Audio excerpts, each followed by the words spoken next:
네, 하나님의 말씀은 빌립보서 1장 9절에서 11절입니다. 빌립보서 1장 9절에서 11절 말씀입니다. 제가 말씀을 읽도록 하겠습니다. 내가 이것을 기도하노니 너희의 사랑이 지식과 모든 판단에 있어서 더욱더 풍성하게 되어 너희가 가장 좋은 것들을 분별하며 또 그리스도의 날까지 순수하고 흠없게 되기를 바라며 예수 그리스도를 통하여 얻는 의의 열매들로 가득 차서 하나님께 영광과 찬양이 되기를 바라노라 그랬습니다. 오늘 말씀의 제목은 이것을 기도하노니입니다. 빌립보서는 대략 AD 61년에서 64년경에 기록이 되어 있고요.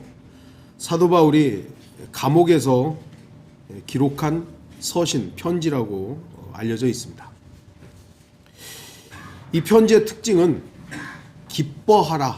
기뻐하라는 단어로 요약될 만큼 주 안에서 기뻐할 것을 말씀합니다. 빌립보서 4장 4절 주 안에서 항상 기뻐하라. 내가 다시 말하노니 기뻐하라. 리조이스라는 이 단어가 8구절에서 9번 사용되고 있습니다. 기뻐하라, 기뻐하라. 그러나 우리가 주목해야 할 것은 기쁨이란 아무 때나 웃는 것이 아닙니다. 그냥 아무 때나 웃으면 그건 좀 이상한 거죠. 우리가 여기다 꽃 꽂고 막 이렇게 다니면서 웃고 있으면 그거 이상하다고 그러지 정상이라고 하지 않죠. 기쁨의 조건과 환경이 조성되어야만 기뻐하고 즐거워할 수 있습니다. 슬프고 고통스러운데 어떤 누가 기뻐하고 웃을 수 있겠습니까? 여러분은 가장 사랑하는 누군가를 잃었을 때 기뻐하며 웃을 수 있습니까? 직장을 잃고 파산하고 건강이 악화되었는데도 기뻐할 수 있겠습니까? 누구나 슬픔과 고통 속에서는 신음하고 슬퍼하는 것이 정상입니다. 슬퍼할 때 슬퍼해야죠. 그러나 하나님께서는 사도 바울을 통해 가장 힘들고 어려운 때에 기뻐하라고 말씀하십니다. 사도 바울의 상황은 가장 연약한 상황이었어요. 어떻게 보면 무죄하게 감옥에 갇혀 있잖아요. 그런 상황에서 우리 같으면 당연히 기뻐할 수 있는 상황이 아니죠. 그럼에도 사도 바울은 기뻐하라, 기뻐하라, 기뻐하라 하는 거죠. 왜냐하면 하나님 안에서의 기쁨의 조건들이 있기 때문입니다. 세상은 기뻐하고 즐거워하는 조건을 육신에서 찾습니다. 돈 많이 벌고 승진하고 자녀가 좋은 대학에 입학하고 요즘 프로야구에서 LG가 29년 만에 우승을 했대잖아요. 열광하는 것이죠. 열광하는 겁니다. 물론 그리스도인이라고 해서 이러한 일들을 기뻐하지 말아야 할 것은 아니죠. 여러분들도 사업이 잘 되고 건강이 회복되고 내가 응원하는 팀이 우승을 하면 기뻐할 수 있죠. 그러나 그리스도인의 진정한 기쁨과 즐거움은 육신에 한정되지 않습니다. 시편 1편 2절 그의 즐거움이 주의 법에 있으니 그가 주의 법을 주야로 묵상하는도다. 그리스도인의 즐거움은 하나님의 말씀에서 찾는 겁니다. 육신의 기쁨과 즐거움은 잠시입니다. 그러나 영적 기쁨과 즐거움은 영을 살찌우는 영원한 것들입니다. 영적 기쁨 어떤 것입니까? 우리는 성경이 말씀하시는 영적 기쁨과 즐거움이 무엇인지 알아야 합니다. 그래서 사도 바울은 감옥 안에서도 기뻐할 수 있었으며 초대교회 성도들은 뜨거운 불길 가운데서도 찬양할 수 있었고 로마 카톨릭의 종교 재판소 앞에서도 담대할 수 있었던 것입니다. 그러나 이러한 기쁨과 즐거움은 그냥 얻어질 수 없는 겁니다. 믿음도 없는 사람이 사자가 달려드는데 거기서 기뻐할 수 있습니까? 주님과의 교제가 제대로 안 된 사람이 종교재판소 앞에서 너 사형이다 하는데 기뻐할 수 있겠습니까? 영적 기쁨과 즐거움을 소유하기 위해서는 영적인 환경과 조건들이 필요한 것입니다. 오늘 본문은 사도 바울이 빌립보 성도들이 기쁨과 즐거움을 누릴 수 있도록 기도하는 장면입니다. 기쁨과 즐거움의 조건들을 위한 기도라고 할 수 있는 것이죠. 사도 바울은 아무렇게나 기뻐하고 즐거워하라고 말하지 않습니다. 기쁨에는 조건이 있는 겁니다. 어떠한 때 기뻐해야 하는가? 마찬가지로 영적 기쁨도 조건이 있습니다. 이 조건은 세속적인 조건과는 무척 다릅니다. 세상 사람들이 즐거워하고 기뻐하는 이유는 뭡니까? 여러분들 한번 가만히 살펴보세요. 뭐 때문에 기뻐하나? 돈 많이 벌었을 때, 뭐 병이 나았을 때, 아니면 뭐 자기가 원하는 어떤 것들이 이루어졌을 때. 물론 우리도 육신을 입고 있기 때문에 그러한 것을 보고 슬퍼할 수는 없죠. 당연히 승진을 하고 어떤 이익을 취했을 때 기뻐할 수 있죠. 그러니까 영적 기쁨은 육신의 기쁨과 다른 것이라는 겁니다. 사도 바울은 빌립보 성도들이 영적 기쁨을 누리기 위해서는 어떠한 조건들이 형성되기를 기도했던 것입니다. 9절을 한번 보십시오. 내가 이것을 기도하노니에요.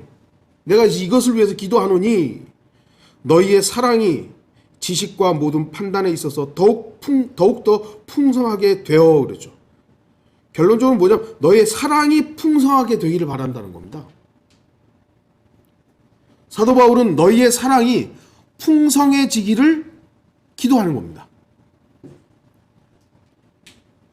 지식 무척 중요합니다. 하나님께서는 그리스도인들이 진리의 지식에 이르기를 원하십니다.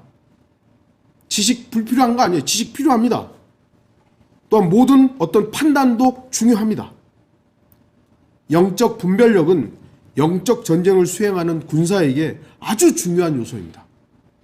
지금도 이스라엘과 하마스만 전쟁을 하고 있죠. 우크라이나에서 전쟁이 있죠.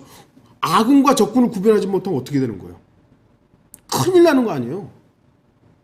지금 뭐 하마스는 병원 밑에다 굴을 파고 거기다가 자기들 진지하고 있는데 그거를 가만 놔둘 수도 없고, 그러니까 이스라엘은 거기다 또 때리고 그러니까 또 난리가 나고, 뭐 병원을 또 폭격했다고 난리고, 그거는 이스라엘 입장에서 그 밑에 하마스가 있다. 어떤 것들을 분별하고 판단하는 건 너무 중요한 것이요. 영적인 부분도 마찬가지죠. 그러나 그 모든 것이 사랑이 배제된 상태에서 이루어져서는 안 되는 겁니다. 에베소 4장 15절 오직 사랑 안에서 진리를 말하며 해요. 사랑 안에서. 사랑은 기쁨과 즐거움의 주요한 요소입니다. 아무리 힘들고 어려움이 있어도 누군가를 사랑할 때 그 모든 것은 기쁨이 될 수 있습니다. 가정에 힘들고 어렵고 교회가 힘들고 어려워도 가정에서는 남편과 아내가 서로 사랑하고 자식들이 서로 사랑하면 아무리 그 어떤 어려움이 와도요, 그 이겨낼 수 있어요. 교회도 마찬가지죠. 교회가 어려움이 처해도 성도들 간에 사랑이 있고 사랑 안에서 있으면 그 어려움들 이겨낼 수 있어요. 고린도전서 13장 사랑장이죠. 7절과 13절 모든 것을, 사랑은 모든 것을 참으며 모든 것을 믿고 모든 것을 바라며 모든 것을 견뎌내느니라. 이제 믿음, 소망, 사랑 이 세 가지가 있으나 이 중에서 가장 위대한 것은 사랑이니라. 어떤 사람이 다른 지역으로 이사를 갔습니다. 그래서 이사를 간 그 마을에 그 인심들을 살펴보기 위해서 한 노인에게 물었습니다. 어르신, 이 마을은 사람들이 어떻습니까? 물어봤어요. 그러자 그 노인은 그 사람에게 먼저 살던 곳의 사람들은 어땠는지를 먼저 물어봤습니다. 그러자 그 사람은 이사 오기 전 마을에 대해서 설명하면서 거기는 참 사람들도 좋았고 다정다감하고 친절한 사람들이 많았습니다 라고 답을 한 겁니다. 그러자 그 노인은 그렇다면 이곳에서도 좋은 사람들을 만날 수 있을 겁니다 라고 답을 한 겁니다. 즉 자신 안에 사랑하는 마음이 있다면 어떤 환경이든 아름답게 보일 수 있다는 겁니다. 자기가 누군가를 저 사람들 정말 골치예요 하면 내 안에 그게 있는 거잖아요. 그럼 어딜 가도 그런 사람들만 만나는 거예요. 물론 이것이 약간의 육신적인 어떤 인본주의적인 이야기일 수 있습니다만 우리가 그리스도 안에서도요. 내가 가는 교회에 문제가 있는 게 아니잖아요. 사실은. 내 안에 문제가 있는 것이죠. 우리가 주의해야 할 것이 바로 이것입니다. 자신 안에 사랑을 쌓지 못하면서 다른 사람에게서 사랑을 찾으려 하는 것이죠. 내가 누군가를 먼저 사랑하지 않으면서 저 사람이 나를 사랑하지 않는다라고 한다면 뭔가가 문제가 있는 것이죠. 특히 그리스도인은 예수님은 먼저 우리를 사랑하셨잖아요. 우리가 주님을 사랑하기 이전에 주님이 먼저 우리를 사랑하셨어요. 우리는 그 사랑의 대상이었고 그래서 그리스도인이라면 예수 그리스도의 사랑을 갖고 있는 사람이라면 우리는 먼저 사랑해야 됩니다. 먼저. 자신 안에 사랑하는 마음이 있다면 어떤 환경이든 아름답게 보일 수 있습니다. 우리가 주의할 것이 바로 이것이죠. 자신 안에 사랑을 쌓지 않으면서 자꾸 뭐라 하는 거예요. 자꾸 뭐라 하는 거예요. 아름답기 때문이 아니라요. 아름다움으로 보는 겁니다. 사도 바울은 주 예수 그리스도를 너무나 사랑했습니다. 그의 사랑은 짝사랑이 아니었습니다. 아버지 하나님과 예수 그리스도의 사랑과 성령 하나님의 사랑이 항상 그를 압도했습니다. 그러니까 사랑하는 성도들아 사도 요한도 그러죠. 사랑하는 성도들아. 그렇기 때문에 감옥에서도 그는 찬양을 부르고 기뻐하고 즐거워할 수 있었습니다. 그래서 사도 바울은 빌립보 성도들의 영적 기쁨과 즐거움을 위해 사랑이 더욱더 풍성하기를 기도했던 것입니다. 여러분이 기쁨을 누리고 싶다면 주 예수 그리스도를 더욱더 사랑하십시오. 그리고 사랑이 더욱더 풍성하기를 기도하십시오. 10절 보시면 너희가 가장 좋은 것들을 분별하며 그랬습니다. 사도 바울은 빌립보 성도들의 기쁨의 삶을 위해서 이렇게 기도합니다. 가장 좋은 것을 분별하며 분별하다. 어프로브라는 이 단어는요. 재판이나 심리에 있어서 유죄 선고를 한다는 의미예요. 어떤 것을 판단한다는 거예요. 이것은 그리스도인이 이 세상을 살아가면서 무엇이 가장 좋은 것인지 또는 나쁜 것인지를 입증해야 한다는 것입니다. 데살로니가전서 5장 21절 모든 일을 시험하여 보고 선한 것을 붙잡으라. 여기서 시험하여 입증하라는 겁니다. 사도 바울은 그리스도인들에게 무엇이 가장 좋은 것인지 판결을 내려 좋은 것과 나쁜 것을 분별해야 한다고 말합니다. 하나님께서는 어정쩡한 걸 싫어합니다. 예수 그리스도 역시 차든지 덮든지 하라고 말씀하십니다. 요한계시록 3장 15절 16절 내가 내 행위를 아노니 내가 차지도 아니하고 덮지도 아니하도다. 나는 내가 차든지 덮든지 하기를 원하노라. 내가 그처럼 미지근하여 차지도 아니하고 덮지도 아니하기 때문에 내가 너를 내 입에서 토해내겠노라. 그리스도인은 영적인 문제에 있어서는 중립은 없습니다. 그러니까 물론 우리가 어떤 문제에 있어서 아직 확고한 판단을 내리기 이전에는 약간은 좀 뒤에서 살펴봐야 할 부분들은 있죠. 아직 확정적인 부분이 아니었을 때는. 그러나 확고한 것이라면 이거는 말씀에 의해서 확고한 것이라면 정확한 자세를 가져야 되는 겁니다. 이것도 그만 저것도 그만인 건 아니죠. 그리스도인은 좋은 것과 나쁜 것, 선한 것과 악을 분별해야 됩니다. 그리스도인이 좋은 것, 선을 분별하지 못하면 그리스도인 자신에게 영적 기쁨은 없습니다. 왜냐하면 무엇이 좋은지 나쁜지를 모르기 때문이죠. 우리나라도 이제 마약에 대한 어떤 부분들이 점점 청정구역은 아니죠. 정부에서도 지금 마약에 대해서 단호하게 하려고 하는데 좀 더욱더 좀 단호했으면 좋겠어요. 우리가 알고 있는 샌프란 같은 경우도 지금 마약이 너무 많으니까 어떻게 지금 정부에서 대처하기가 너무 어려운 상황까지 갔잖아요. 우리나라도 그렇게 되기 전에 좀 더 단호한 어떤 부분들이 필요합니다. 이 청년들이라든지 이런 어떤 마약류에 대한 이 호기심들이 사람들의 판단력들을 흐려버리는 것이요. 이게 얼마나 악한 것인지에 대해서 정확한 기준을 가지고 우리 그리스도인들은 절대 안 된다고, 절대 안 된다고. 물론 이 기준은 전적으로 내 기준이 아닙니다. 내가 좋은 게 좋은 거고 내가 나쁜 게 나쁜 것, 그건 내 기준일 뿐이죠. 우리 그리스도인들은 분명히 하나님의 말씀의 기준으로 좋은 것과 나쁜 것, 선한 것과 악한 것을 구분해야 됩니다. 그리스도인에게 있어서 가장 좋은 것, 영어 성경으로 표현하면 excellent죠. excellent. 뭐가 가장 좋은 것입니까?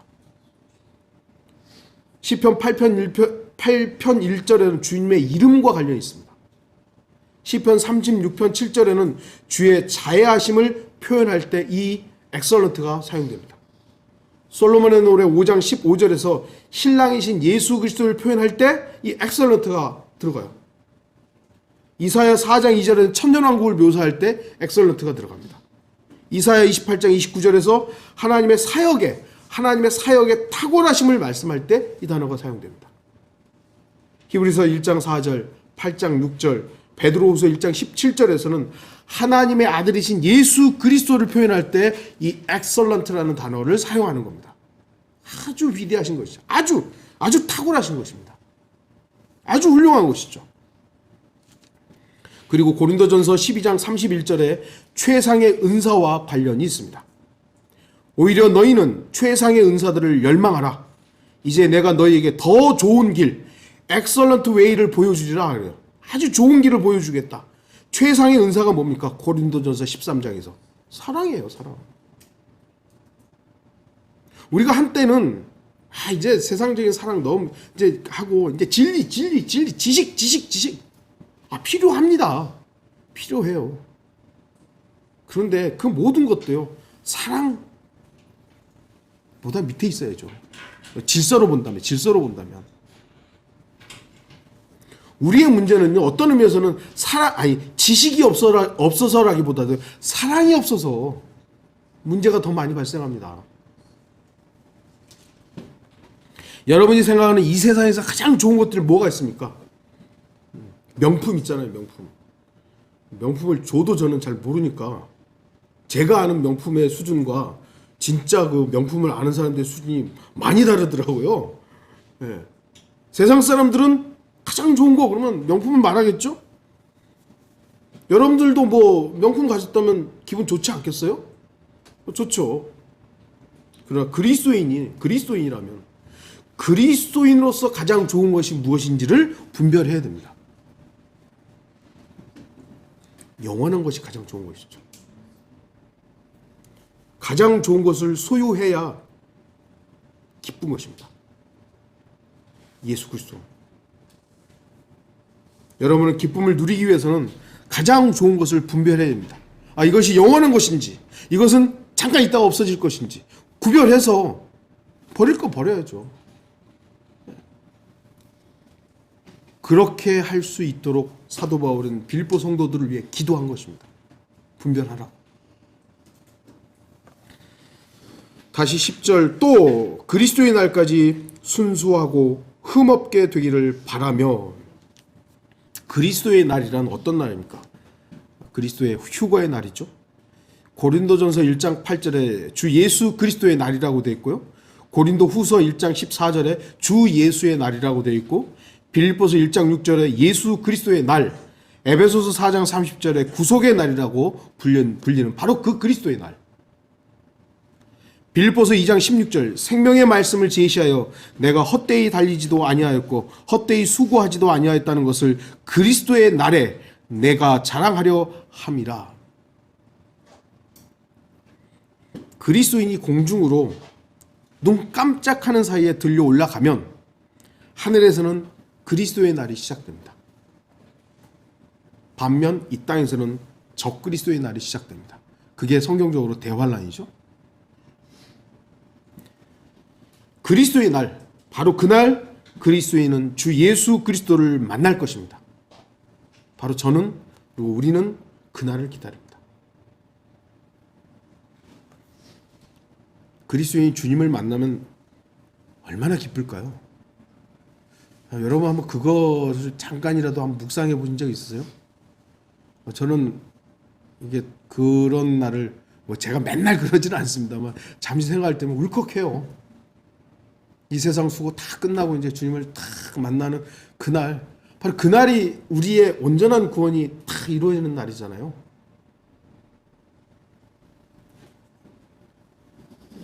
지난 2000년 동안 신실한 그리스도인들이 그렇게도 그리며 바라보고 갈망했던 주님을 만난다는 것, 바로 그날.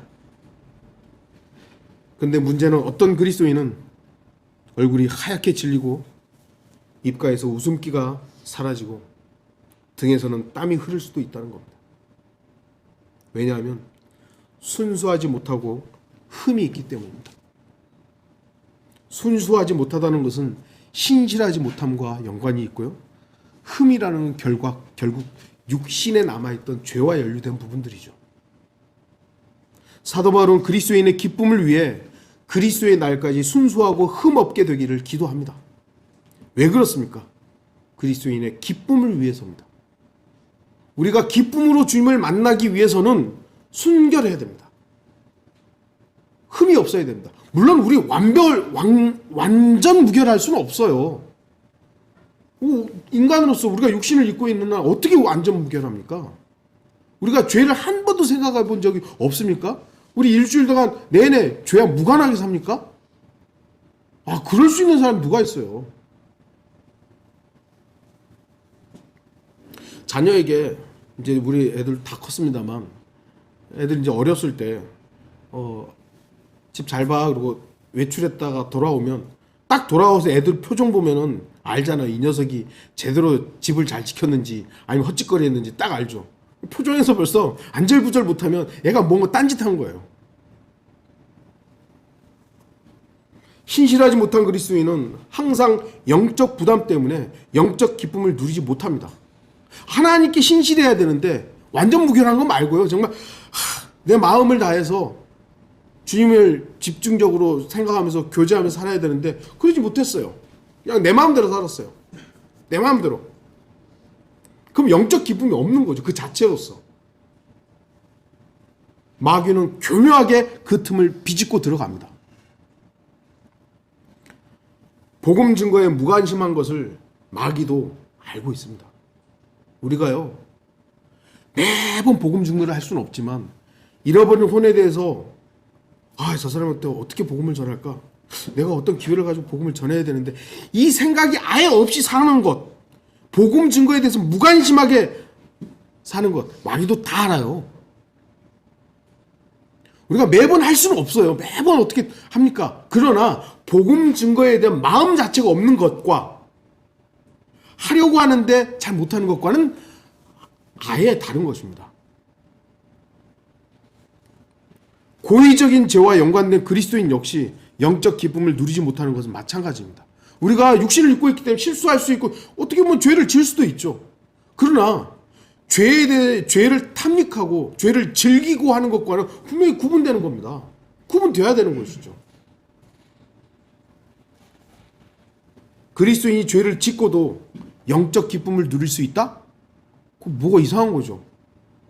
죄를 지었는데도 불구하고 주님 앞에 자신의 죄에 대한 모습들을 자백하지 않고 괜찮아 마 이런데도 불구하고 그 사람이 영적인 기쁨을 누리고 있다? 그건 성경이 잘못된 거죠. 그렇게 된다면 그건 성경이 잘못된 거죠. 그리스도인이 하나님의 사역에 관심을 다할 때, 순수한 열정으로 대할 때 그리스도인에게는 영적 기쁨이 있습니다. 또한 죄를 단절하고 죄의 찌꺼기들, 죄의 구실들을 예수 그리스도의 보혈을 신뢰함으로 깨끗하게 처리할 때 그리스도인은 다시 한번 영적 기쁨과 즐거움을 얻게 되는 겁니다. 여러분들, 하나님의 사역에 대해서, 복음 증거에 대해서, 하나님의 말씀에 대해서 관심이 우리는 항상 가질 수는 없어요. 그러나 놓쳤던 것들을 다시 빨리빨리 회복해야죠.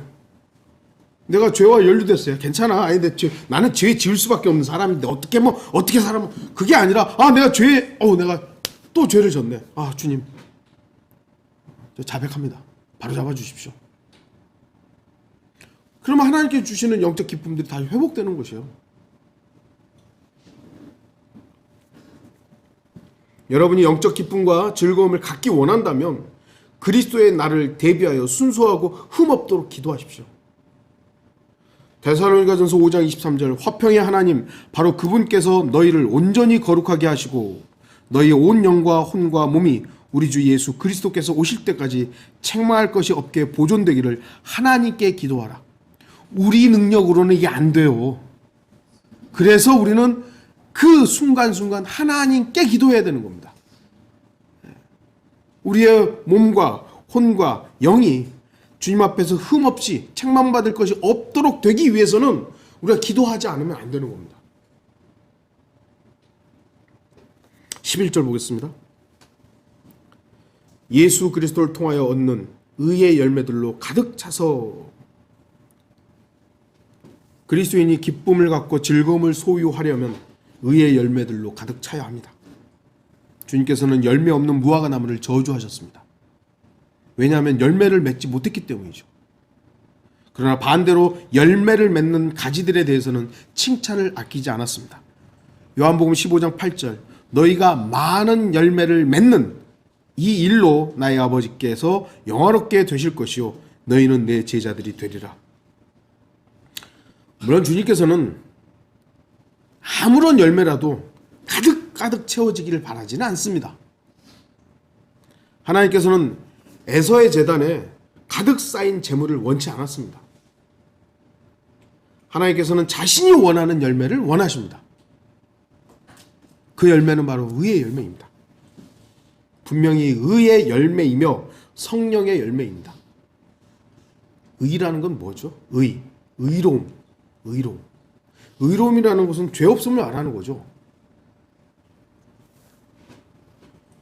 우리의 더러운 걸레와 같은 의가 아니라 아들 하나님이신 주 예수 그리스도의 의를 말합니다.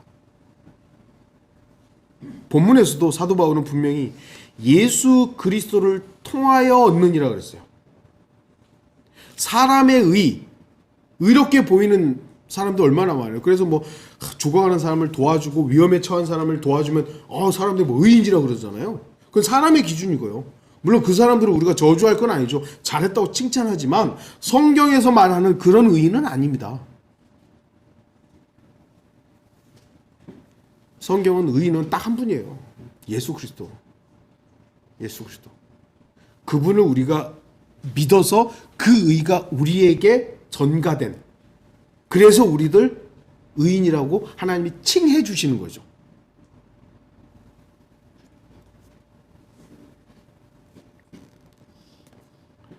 그 열매가, 사람들이 맺는 열매가 아무리 화려하고 아름답고 예쁘게 보인다 할지라도 그 열매는 성경이 말하는 의의 열매와는 무관한 것입니다. 오늘날 세상이 말하는 기독교의 열매는 무엇입니까? 세상이 기독교를 바라보면서 기독교를 비판하죠. 개독교 하면서 기독교를 비판해요.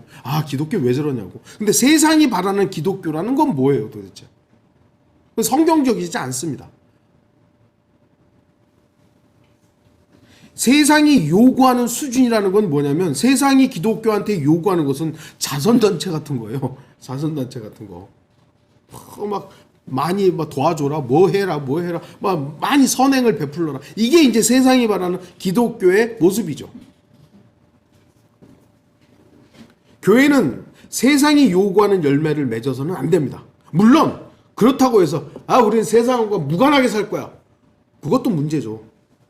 그것도 문제인데, 일단은 성경적인 부분에서는 우리는 하나님이 요구하는 열매가 먼저이지 세상이 요구하는 열매가 먼저는 아니라는 겁니다. 교회는 하나님께서 요구하는 열매를 맺어야 됩니다. 그것이 바로 의의 열매입니다.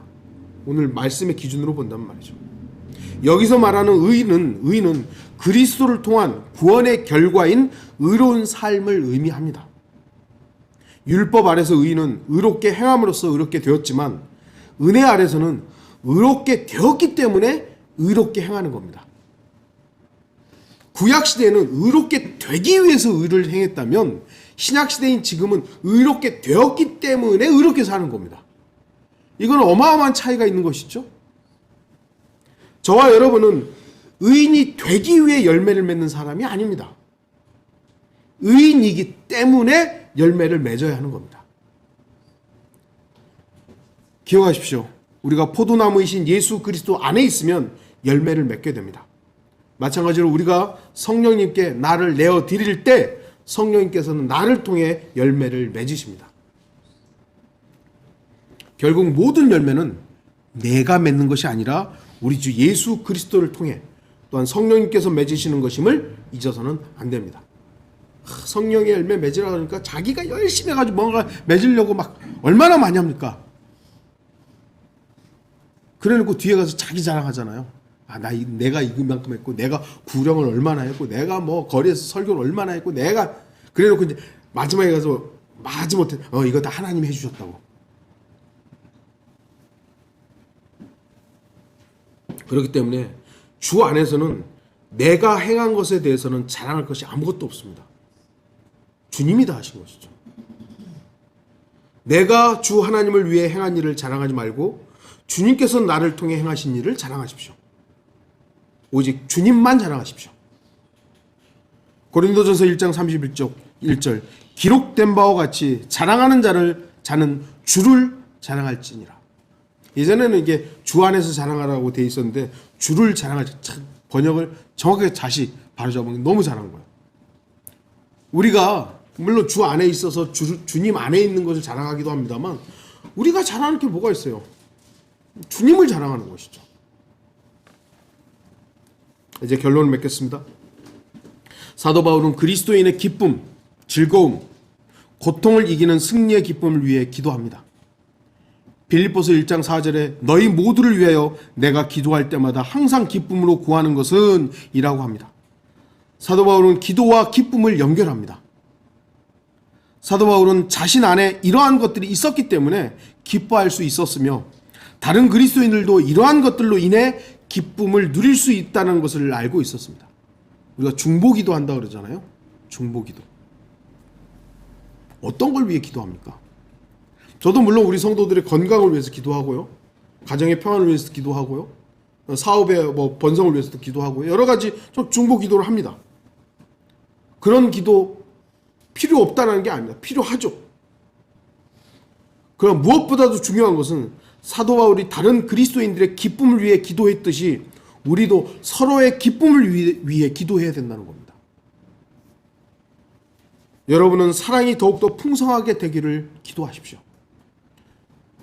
저도 우리 성도들의 가정의 형편들 또 건강을 위해 기도합니다. 그런데 사실은 오늘 설교를 준비하면서 내가 미처 잊었던 것들, 우리 성도들에게 기쁨이 넘쳐야 되는데, 사랑이 넘쳐야 되는데, 그걸 위해서 내가 더 기도해야 되겠다. 이 부분들을 좀 다시 한번 상기한 것입니다. 사랑이 더욱더 풍성하게 되기를 위해서 기도하십시오. 그 사랑이 그리스도를 향한 사랑이든지 성도들을 위한 사랑이든지 사랑이 풍성하게 되기를 위해서 우리는 서로 기도해야 됩니다. 여러분은 가장 좋은 것을 분별할 수 있도록 기도하십시오. 가장 좋은 것을 소유한 사람은 당연히 기쁨을 누리게 됩니다. 왜냐하면 남들이 가지지 못한 것이기 때문이죠. 근데 여러분에게 가장 소중한 건 무엇입니까? 아까 말한 엑설런트가 뭡니까? 예수 그리스도 아닙니까? 저는 여러분의 가장 좋은 것이 예수 그리스도이기를 기도합니다. 여러분은 그리스도의 날까지 순수하고 흠없게 되기를 기도하십시오. 그리스도의 날 주님을 만날 때 우리는 순결한 처녀로 발견되어야 됩니다. 이건 역시 물론 우리의 노력으로만 되는 건 아니지만 우리 스스로 해야 될 부분들로 분명히 있는 겁니다. 여러분은 예수 그리스도를 통하여 의의 열매들로 가득 차기를 기도하십시오. 열매가 가득한 사람은 웃음과 기쁨을 잃지 않습니다. 이렇게 서로를 위해 기도하고 서로가 기도로 풍성해진다면 그리스도인의 기쁨과 즐거움은 가득 차게 될 것입니다. 물론 이것은 세상이 말하는 기쁨과 즐거움과는 거리가 있습니다. 그러나 주님께서 주시는 넘치는 은혜와 자비 속에서 영적 기쁨을 한없이 누리며 살게 될 것입니다. 이러한 것들을 위해서 사도 바울이 빌립보 성도들을 위해 기도했듯이 저와 여러분 서로를 위해서 이러한 기도로 이렇게 기도하노니 하면서 서로를 위해 기도할 수 있는 그런 성도들이 되기를 바랍니다. 다 같이 기도하시겠습니다.